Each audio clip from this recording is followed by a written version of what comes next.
मैंने ईयरली अपना 50,000 रुपीज तक ब्रोकरेज सेव किया है। अभी मेरा ये दूसरा साल चल रहा है, मतलब मैंने ऑलमोस्ट 1 लाख रुपया सेव किया है बोला भी तो। और जब वो मरे थे तब उनकी नेटवर्थ कितनी थी पता है?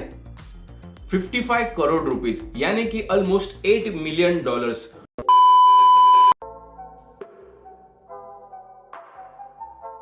वाह क्या एक्टिंग कर रहा है, वाह क्या एक्टिंग कर रहा है। क्यों भाई, क्या हुआ? इतना उदास क्यों है? क्या हुआ तुझे?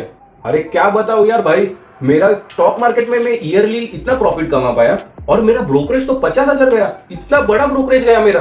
अरे तू तो लुट गया रे गोटिया, तो मर गया।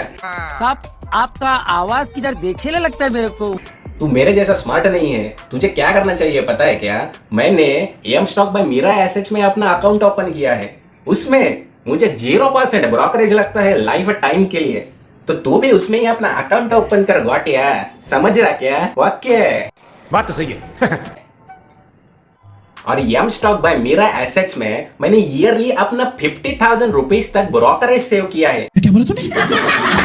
अभी मेरा ये दूसरा साल चल रहा है, मतलब मैंने ऑलमोस्ट 1 लाख रुपया सेव किया है बोला भी तो। क्या बात है सर, क्या बात है सर, क्या बात, ये बात है। अरे सर क्या बात है। तो चलो मैं आप सबको दिखाता हूँ एम स्टॉक का ओवरव्यू कैसा दिखता है एम स्टॉक। गाड़ी स्टार्ट कर। एम स्टॉक ने अपने वेबसाइट के ऊपर एक कैलकुलेटर दिया है जिसमें आप देख सकते हो अगर आप M stock by Mirae assets के ऊपर अपना अकाउंट ओपन करते हो तो आप कितना ब्रोकरेज ईयरली सेव कर सकते हो। तो आइए देखते हैं, एक रफली कैलकुलेट करते हैं। अगर आप इक्विटी डिलीवरी के लिए कुछ ऑर्डर्स प्लेस करते हो, तुम फॉर एग्जांपल मैं डेली 5 ऑर्डर्स प्लेस करता हूं, तो मैंने इधर 5 लिखा और इंडिया में on an average 20 rupees per order जाता है, तो आपका टोटल ईयरली सेविंग 24,000 रुपीज हो जाता है अगर आप एम स्टॉक में अपना अकाउंट ओपन करते हो। इतना ही नहीं, उन्होंने ऑप्शन ट्रेडिंग के लिए भी दिया है। अगर ऑप्शन ट्रेडिंग के लिए 20 रुपीज के हिसाब से, लॉट के हिसाब से नहीं जा रहा हूं मैं, फ्लैट करेंसी के हिसाब से जा रहा हूं, तो 20 रुपीज के हिसाब से मैंने फॉर एग्जांपल 30 ऑर्डर प्लेस किए, तो 30 ऑर्डर्स के लिए मेरी टोटल सेविंग 1,68,000 रुपीज हो जाती है ईयरली मेरा इतना ब्रोकरेज जाता है। और मैं इक्विटी ट्रेड में जाता हूं, तो इक्विटी ट्रेड में भी 20 रुपीज के हिसाब से अगर मैं 10 ऑर्डर्स प्लेस करता हूं और ये 30 ऑर्डर्स में मिटा देता हूं, तो मेरा 72,000 रुपीज ईयरली सेव होता है अगर मैं एम स्टॉक में अपना अकाउंट ओपन करूं तो। है ना मैजिक?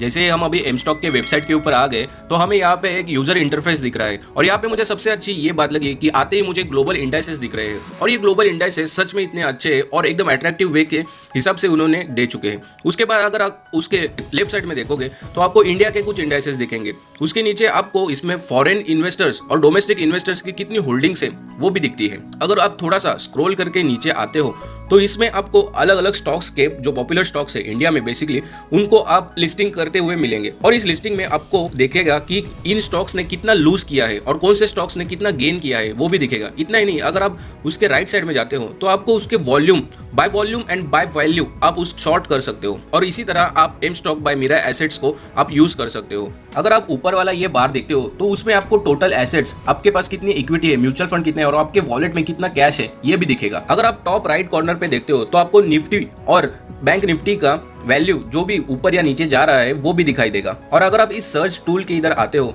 और मैं इधर फॉर एग्जांपल एक स्टॉक का नाम सर्च करता हूँ जैसे कि HDFC बैंक, और जैसे ही मैं HDFC बैंक सर्च करता हूँ, HDFC बैंक रिलेटेड जितने भी सारे स्टॉक्स लिस्टेड है वो सब आते हैं और इसमें से आप चार्ट में देख सकते हो या फिर वो कोट कर सकते हो आपको खरीदना है तो, या फिर आप अपने विश लिस्ट में ऐड कर सकते हो। अगर आप ऑर्डर्स में जाते हो तो आपको कितने ऑर्डर्स आपने प्लेस किए, एग्जीक्यूटेड ऑर्डर्स और जो ऑर्डर कंप्लीटेड हुए हैं वो भी दिखते हैं। ऑर्डर के साथ साथ आपको position, portfolio, fund and mutual fund का भी एक टैब मिलता है, वो भी सेपरेट। सेम अगर आप एम स्टॉक के लोगों के ऊपर क्लिक करते हो तो आप अपने वापस से होम पेज के ऊपर आते हो। अगर आप इस हैमबर्गर ऑप्शन के ऊपर क्लिक करते हो तो आपको और भी बहुत सारे ऑप्शंस मिलते हैं और इसमें आप देखोगे तो मार्केट, न्यूज, IPO के रिलेटेड आपको ये इंपॉर्टेंट ऑप्शंस है जो कि आपको ट्रेड करते वक्त काम आएंगे। और जैसे ही मैं इस न्यूज के टैब के ऊपर क्लिक करता हूँ तो दिन भर में स्टॉक मार्केट के रिलेटेड जो भी लेटेस्ट और इन्फॉर्मेटिव जो न्यूज है वो मुझे इस टैब के ऊपर दिखाई देती है। तो इसलिए मुझे कोई भी दूसरी वेबसाइट या फिर न्यूज चैनल रेफर करने की जरूरत नहीं है अगर मैं इस मीरा एसेट्स का एम स्टॉक ब्रोकर का यूज करता हूँ। न्यूज के बाद इसमें सेकंड इंपॉर्टेंट टैब आता है IPO का। जैसे ही मैं IPO के ऊपर क्लिक करता हूँ तो जितने भी IPO अभी आने वाले हैं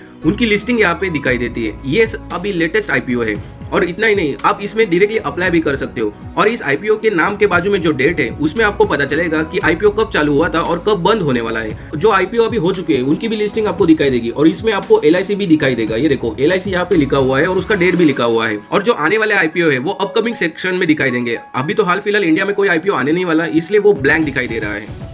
इंट्राडे ट्रेडर्स के लिए एम स्टॉक कितना फास्ट काम करता है ये अभी हम देखने वाले हैं, इसलिए मैं आपको एक ऑर्डर एग्जीक्यूट करके दिखा रहा हूँ। जैसे मैंने ट्राइडेंट सर्च किया है और ट्राइडेंट के डेप्थ के ऊपर मैं क्लिक करता हूँ तो उसका जो भी इंफॉर्मेशन है, उसके जो भी एनालिसिस वाले फिगर्स है वो आपको दिखेंगे। और मैं बाय के ऊपर क्लिक करता हूँ तो अगर क्वांटिटी डालता हूँ मैं और बाय के ऊपर क्लिक करता हूँ तो बस with in fraction of second मेरा ऑर्डर प्लेस हो गया।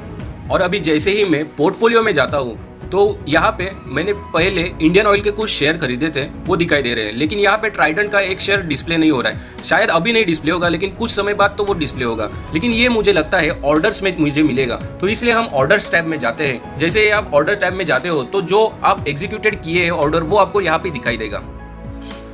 यहाँ पे एम स्टॉक आपको all trading and investment product के ऊपर 0 ब्रोकरेज कमीशन फीस चार्ज कर रहा है। इसमें आता है MTF, stocks, FNO, currency, mutual fund and IPO, इन सारे के ऊपर आपको 0 ब्रोकरेज और कोई भी हिडन चार्जेस नहीं है। इसमें आप नीचे देख सकते हो इंट्राडे हो, फ्री डिलीवरी हो, एफएनओ, करेंसी, सब में आपको 0% कमीशन मिलेगा और इसमें कोई भी लिमिट नहीं है या फिर इस प्लान का कोई भी डेट नहीं है। इसके अलावा एम स्टॉक दावा करता है उनकी website smart, secure and super fast है। और इसमें अभी आप देखते हो कि पीसी में देखोगे, लैपटॉप में देखोगे और ऐप पे देखोगे तो आपका यूजर इंटरफेस ऐसे रहेगा। इतना ही नहीं, एम स्टॉक 5 कॉन्टिनेंट में फैला हुआ है और ज्यादा से ज्यादा उसके क्लाइंट एशिया में है। जो कि एम स्टॉक 25 ईयर्स से काम कर रहा है। $600 बिलियन का उनका क्लाइंट का वर्ल्ड वाइड नेटवर्थ है और 1.2 करोड़ ट्रेड वो हैंडल करते हैं पर डे में। इंडिया में लास्ट 15 ईयर्स से एम स्टॉक काम कर रहा है। इंडिया में उनके 1 लाख करोड़ रुपए से ज्यादा एसेट्स यूजर मैनेजमेंट है और इतना ही नहीं, उनके 51 लाख क्लाइंट्स है सिर्फ इंडिया में। जैसे ही आप स्क्रीन पे देख सकते हो एम स्टॉक ने intraday, delivery, FNO, mutual fund, IPO, currency और एमटीएफ में लाइफ टाइम के लिए 0 ब्रोकरेज एंड नो कमीशन ले रहा है। और इतना ही नहीं, इसमें कोई भी कैच नहीं है। उन्होंने क्लियरली अपनी वेबसाइट पे लिखा है इसमें कोई भी कैच नहीं है, कोई भी हिडन फी नहीं है, कोई भी लिमिट नहीं है, ब्रोकरेज 0 है। और जो भी आप हाईलाइटेड में दिख रहे हो, मतलब उन्होंने कुछ भी छुपाया नहीं है अपने कस्टमर से। और वो कह रहे हैं कि आप ऑलमोस्ट 5000 रुपीज सेव कर सकते हो। और वो क्लियरली अपने वेबसाइट पे ये भी दिखा रहे हैं कि कोई भी हिडन चार्जेस नहीं है।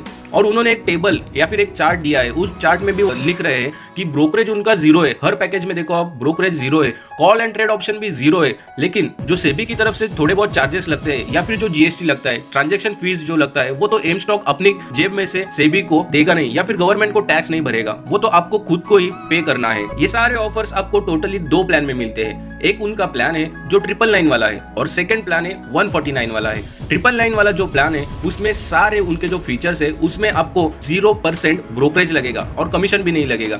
मोस्टली ये जो 999 वाला प्लान है वो मैं इंट्राडे ट्रेडर्स के लिए सजेस्ट करूंगा। और जो इन्वेस्टर्स है उनके लिए 149 वाला प्लान, जिसमें सिर्फ इंट्राडे की फैसिलिटी अवेलेबल नहीं है लेकिन बाकी सारी फैसिलिटी है, 0 ब्रोकरेज है। और अगर आप इसमें इंट्राडे ले रहे हो, मतलब 149 वाला प्लान लिया और कभी कभार आपने इंट्राडे भी किया, तो आपको 20 रुपीज पर ट्रेड के हिसाब से उनको पे करना पड़ेगा। तो मैं दोस्तों आपको बताता हूँ कि ये एम स्टॉक आखिर में है क्या। उन्होंने अपना स्पेशल कोट अपने पेज के ऊपर लिखा है। हुन जू पार्क इस कंपनी के founder and CEO and whole and soul है। जैसे आप स्क्रीन पे देख सकते हो, इनकी टोटल एसेट्स वैल्यू $122.4 बिलियन है। उनकी इक्विटी कैपिटल इतनी है और उनके टोटल क्लाइंट्स इतने हैं। स्क्रीन पे आपको एम स्टॉक इस कंपनी के 4 कोर वैल्यूज दिखाई दे रहे हैं, जिसमें आते हैं client first, team work, objectivity and citizenship. Website के ऊपर इस पेज पे भी उन्होंने मेंशन किया है कि वो लाइफ टाइम के लिए 0 ब्रोकरेज दे रहे हैं। यून जू पार्क जो कंपनी के फाउंडर है, उनका पूरा डेटा आपको स्क्रीन पे दिखाई दे रहा है। एम स्टॉक कंपनी का पूरा work almost 14 to 17 different countries में फैला हुआ है और इसमें से इंडिया में कंपनी 2007 से काम कर रही है। दोस्तों आज हम स्टॉक मार्केट में काफी इंटरेस्टिंग स्टोरी देखने वाले हैं, जो स्टोरी है रोनाल्ड जेम्स रेड के बारे में। और उनकी ये स्टोरी इसलिए इंटरेस्टिंग है क्योंकि उनकी लाइफ में वो 25 इयर्स तक वो फ्यूल स्टेशन के ऊपर काम करते थे और उसके बाद 17 साल उन्होंने मॉल में फर्श साफ करने का काम किया है। और जब वो मरे थे तब उनकी नेटवर्थ कितनी थी पता है? 55 करोड़ रुपीस यानी कि ऑलमोस्ट $8 मिलियन, और उसमें से उन्होंने $6 मिलियन फिलैंथ्रोपी मतलब यूएसए में लाइब्रेरीज खड़ी करने में या फिर हॉस्पिटल्स खड़े करने में लगा दिए, और बचे हुए जो $2 मिलियन थे वो उन्होंने अपने फैमिलीज को दिए ताकि उनकी फैमिलीज भी आगे गुजारा कर सके। तो आप सोच रहे होगे एक क्लीनिंग करने वाले के पास इतना सारा पैसा कहां से आया? तो दोस्तों वो पैसा आया है स्टॉक मार्केट इन्वेस्टिंग थ्रू, और स्टॉक मार्केट इन्वेस्टिंग का एक प्रॉपर वे होता है स्टॉक मार्केट में इन्वेस्टमेंट करने का, ताकि आपके लिए जो ब्रोकर्स चार्जेस लगते हैं वो कम हो जाए। और इसीलिए हम आपके लिए लेके आए हैं M stock by Mirae assets, क्योंकि उनके पास लाइफ टाइम 0 ब्रोकरेज चार्ज है। तो देखो दोस्तों, इस स्टोरी से हमें पता चलता है अगर स्टॉक मार्केट में सही जगह पे लॉन्ग टर्म में हम इन्वेस्ट करते हैं तो उससे अच्छा खासा रिटर्न आता है। लेकिन ब्रोकरेज का डर और भी कई सारे हिडन चार्जेस की वजह से कई सारे लोग स्टॉक मार्केट में इन्वेस्टमेंट नहीं करते। अगर आपको भी 0 ब्रोकरेज के साथ और एक भी हिडन फीस नहीं, इसके साथ अगर आपको डीमैट अकाउंट ओपन करना है तो मैं आपको सजेस्ट करूंगा M stock by Mirae assets. इसमें आप डीमैट अकाउंट ओपन कीजिए, जिसकी लिंक मैं डिस्क्रिप्शन में आपको दे दूंगा। पैसा ही पैसा होगा। Investments in securities markets are subject to market risks. Read all the related documents carefully before investing.